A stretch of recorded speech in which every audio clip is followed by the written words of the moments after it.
Reddit fresh. Am I the idiot for stealing my sister's thunder at her engagement party? My female 23 sister, female 25, recently got engaged to her fiancé, male 26, after they'd been dating for a year. Their engagement party was basically a dinner with friends and close relatives, and my sister went all out on the food.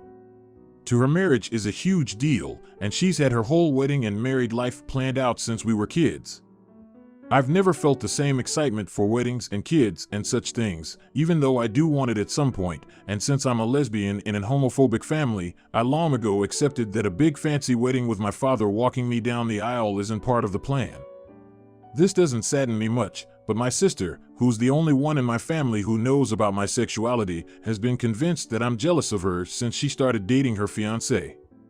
The dinner started out great, but after the main course, my family and relatives started asking about my dating life. It was pretty harmless questions at first, such as when are you getting a boyfriend, and why aren't you dating? I saw that boy hitting on you just yesterday. It annoyed me, but my sisters seemed even more annoyed. After dessert, when the alcohol started kicking in, the questions got a little out of hand. My mom said, "I can't believe your sister got engaged first. You've always been more social," and my grandma commented that I was the more attractive sister. My sister obviously got hurt by this, and I caught her crying in the bathroom at one point. I tried to talk to her, but all she said was, "Happy? You've made my engagement all about you," and then avoided me for the rest of the party. So this is the part where I might have been the bad guy. After my aunt asked when I would get a boyfriend for the millionth time, and I'd had my millionth glass of wine, I told her that I'd never get a boyfriend, but when I got a girlfriend she'd be the first to know. I then stormed out of the apartment, accidentally knocking a glass over, and took a cab home. My phone immediately started blowing up, but I turned notifications off and went straight to bed.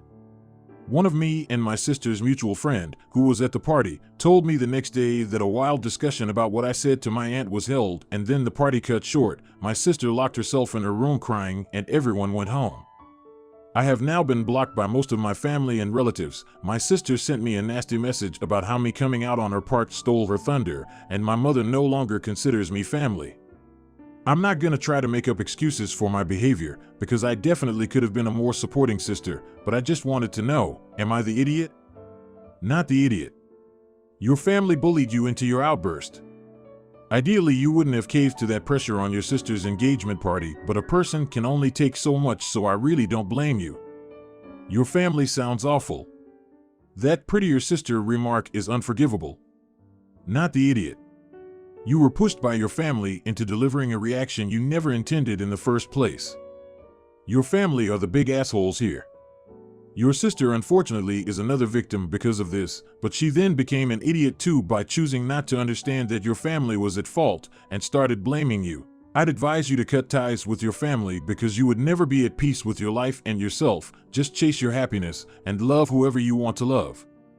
Your family is not really your family if they don't love and support you. I know it's not easy, but don't you dare think that you are any bit at fault. Go on, don't let yourself, your peace, your future, and your happiness be affected by this. Good luck. Now for the next story. Am I the idiot for expecting to be invited to the wedding? I had a friend from a previous job get engaged and asked me for a favor. I left that previous job to work at an upscale hotel. She asked me to get her and her bridesmaids discounted hotel rooms. I was able to swing about 10 suites for a very decent price compared to what they would normally sell for. Now she and I weren't as close since I left the previous job we both worked at, but we would text frequently, just couldn't see each other due to conflicting work schedules. Timeline was honestly pretty rushed. She was engaged and was soon to get married less than 2 months later. The whole thing was expedited since her fiancé was in the military and soon to be on deployment. The way she said it is she couldn't accompany him unless they were married. She and I were talking, and I had asked what the theme was for the wedding, so I knew what to wear. She awkwardly said I wasn't invited. I was surprised I wasn't invited out of at least courtesy for doing her a favor with the wedding block. She said she just couldn't afford to include anyone else. It wasn't a small venue either. Her invite list alone, not including the grooms, was over 100, varying from close family, friends, and very distant relatives. I let her know I didn't understand, since it was such a large, lavish event, how she couldn't squeeze one more person. She said it was impossible and they were at the top of their budget. I said if that was the case, then they would need to find other accommodations for their wedding, as I was giving them an extreme discounted rate due to our friendship. Now the bridesmaids are calling me the idiot for canceling their rooms. Am I the idiot? TLDR, I canceled my friend's wedding block since I wasn't invited. Edit 1. I appreciate all the comments and I can see clearly with the everyone sucks here assessment. I want to clarify that if this was a small ceremony with just close family and friends, I wouldn't have been as hurt. We haven't been as close as we used to, so I wouldn't have disagreed. The matter of hand, though, is when it comes to inviting 100 people that I wasn't even considered on the list seems disrespectful. Edit 2. I'm the general manager of the property. My boss is the owner of many other properties. As long as we exceed our projected revenue for the month, then all is well. The rate I was offering was not a standard group rate, but significantly lower. About $100 a night for the suites. Edit 3. After the blowout, I heard from one of my old coworkers that was invited to the wedding that before everything went sideways, the bride was bragging on how much money she was saving with my discount and how it can be put into more expensive decorating, flowers, etc. So not inviting me because of budgeting seemed like a poor excuse after the fact. Not the idiot made me laugh. Whereas I think it is incredibly rude to inquire as to an invite, the bride had a huge nerve to ask that big of a favor with zero to offer in return. Karma. Bride was rude and got some rude back. You got some balls, girl. Not the idiot. She used you and used you well. I know how low you probably were able to drop those rooms. Expedited my ass. She was hoping to skate right up to the wedding date with very little communication with you, as that's how it seems to have been progressing. She really must think you're a dumbass to try and use the excuse of over budget when you're the one who just saved her a huge chunk of change on the motel budget. Yeah, some friends. Now for the next story. Am I the idiot for spending a lot of time in my bunker away from my family? My grandfather was an incredibly talented man who also suffered from paranoid schizophrenia, and he was convinced that the nuclear apocalypse was going to end the human race at some point, so he built his own bunker and then buried the entrance because he was convinced that both the KGB and the CIA were watching him and wanted to keep the bunker a secret. Yes, he was a crazy man. My dad inherited his house but never lived there, so when I had my first child in 2018 and got married in 2019, my dad made me an incredibly generous offer for the house. I bought computers that were more expensive than the house. The bunker became kind of an urban legend, mostly because my old grandpa used to tell a lot of crazy stories, but out of curiosity I went looking for it and found the entrance. The old man really did it. So, thanks to being stuck at home during the uneventful 2020 and 2021, I started remodeling the bunker to look less like a fallout vault and more like my own man cave. Everyone loves it, especially the kids, my nephews and friends' children. So the house is decorated to my wife's taste, while I can do whatever I want in the bunker, play gaming, fix computers, set up a whole home server, work from home, etc. However, lately she has been complaining about me being distant and spending a lot of time there and less time with her and our child. She is pregnant again, so she said she was worried, but I just promised to spend more time at the house. After a few weeks, that wasn't enough for her, and she accuses me of abandoning her. I'm asking for judgment here because I'm trying to be there for my family, but this bunker feels like it's the only thing that's really mine and where I can actually have a break, but my wife has said she's going to seal the entrance, otherwise I might miss the birth and not even notice. Should I just move all my stuff into the house and forget about it? Am I really being neglectful, or is this just her pregnancy hormones talking? To be clear, I do help with the house chores and spend time with my son when I'm there, and I have an intercom in the bunker so my wife can just call me if she needs anything and I'll go up there immediately. ETA, everybody is asking me this. I spend at least 6 hours at the bunker on weekdays. I work there, so I think it is reasonable, and at least 4 hours on weekends. But yeah, you are right, I need to make arrangements. I forgot to mention, our son goes to kindergarten, so my wife has time to work and sometimes be alone at home. ETA 2, guys, I swear I'm taking notes. I'm just trying to understand what I should change about myself and how to talk to my wife about this. Remember that I spend at least 6 hours working, not scratching my belly. My manager allows me to log out early if I finished my work for the day, but can't log out if I've been working for less than 6 hours. I also spend time talking with my team on Slack. ETA 3. So many of you are picking up on my language. I would appreciate if you explain calmly why my choice of words is so bad so I don't frick things up when I speak to my wife. Mini update. I had a talk with my wife. Overall, I think it went well since she told me everything, but there are so many raw emotions right now and I was sent to sleep in the spare room.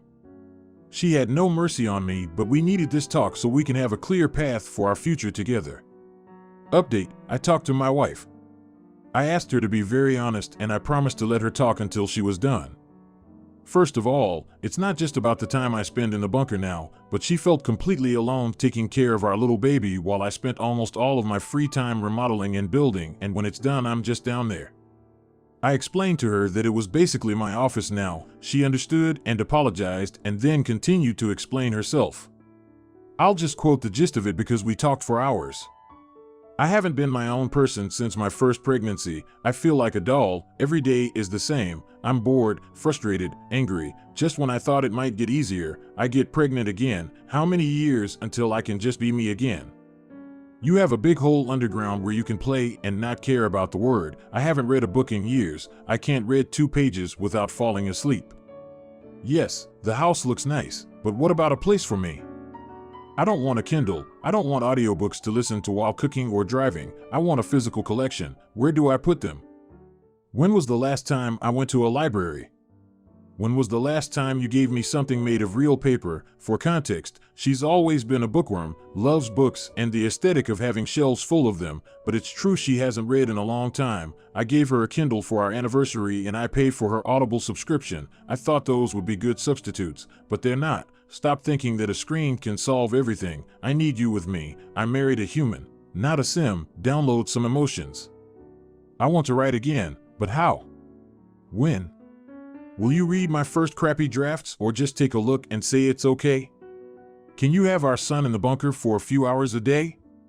He's bored here. He won't be bored down there. It was hard, but I needed it, and she needed it.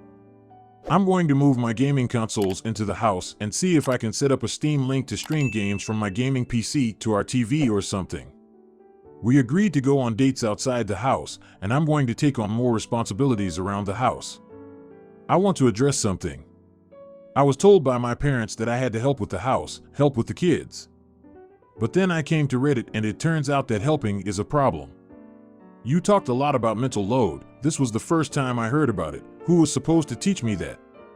Helping, not having addictions, being loyal and always being there seemed like what every good husband does. Now I realize it was just the bare minimum. I feel like I have to relearn everything, and it's hard to realize that I'm a bad husband and father for thinking that the bare minimum was all I needed to have a long and happy marriage. I became a Reddit villain by being clueless, but I accept that. I'll see you again soon. Thank you all. You're the idiot. Where is your wife's bunker equivalent and how many hours per week does she get in that space versus you in your bunker? Way to go putting 100% of the mental load on your wife in no uncertain terms. ETA, it is absolutely valid for OP to spend his work hours in the bunker. I believe the problems of balance exist outside the working hours. You're the idiot, not for spending time in the bunker. That sounds so freaking cool. I would also be in there all the time, LOL, but for considering ignoring your wife who is pretty directly telling you that you aren't spending enough time with your family and being distant. You started a family, dude. It's not all about you anymore. Now for the next story. Am I the idiot for bringing up my brother's premature birth at Christmas dinner to get my parents to shut up? I am a nurse practitioner and I am the primary care provider for a lot of the low-risk maternity cases at the practice where I work. I also work hand in hand with the doctors and midwives to create a healthy maternity, birth, and postpartum situation. My fiancée is completing her residency. We live together and have for a few years now. We aren't in any hurry to get married. We originally had plans to do so a couple of years ago, but then we got really busy for 2 years. It is driving my very religious parents crazy that their youngest son is living in sin. I don't really care. I'm an adult and I do what I want. We are getting married in June. So we are visiting my parents for Christmas. The way it came together this year, everyone is at my parents' house. So that's my folks, my 3 siblings, myself and fiancé, and 7 grandchildren. So 17 people. At dinner, my mom starts going on about how she is so glad that we are finally getting married and she won't be embarrassed at church anymore. And my dad says how proud he is of his 3 older kids who all either waited to get married before moving in together or got married right away after moving in together. My fiancé was getting embarrassed and I was getting mad over this stupid argument we have had too many times. And a family dinner was the last straw. I have asked them repeatedly to just accept that they cannot control how I live my life. I refuse to stay with them when I visit, even if I come alone. Hotels are just easier. So I started talking about a premature baby I had been reading about. It was almost 3 months premature and weighed about 1.6 pounds. It was super strong and healthy for being born so little, and the NICU had high hopes for the baby doing well. My mom and dad both got deer in the headlights looks on their faces. Too bad. Should not have fricked around with my fiancé's feelings. So I asked about my oldest brother. He was born almost 4 months premature. Is there a chance that we could check out the family album where we keep all the records of family births and stuff? I already know my brother was over 9 pounds and almost 23 inches long when he was born. My grandmother told me all about it the first time my parents tried to shame me. The subject gets changed very fast. After supper, my parents told me that I should not try to embarrass them with private things that are not my concern. I told them that if I heard anything about my living arrangements ever again for the rest of my life, I would make sure to keep bringing up the fact that my mom was in her 2nd trimester when they got married. My parents are mad at me for telling them how to behave in their own home.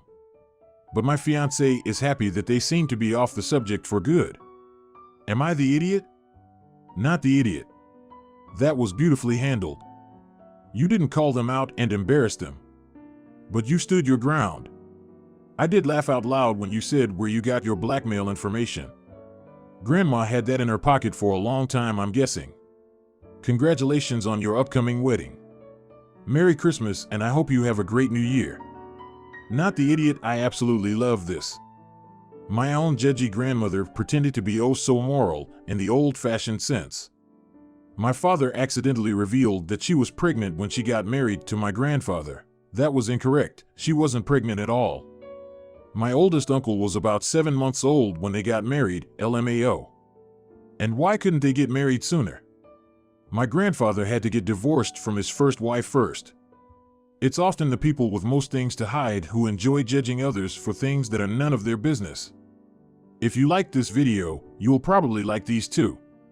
Also, while you're here, please consider subscribing. It's your support that keeps this channel alive and allows me to make better and longer videos. Have a great day.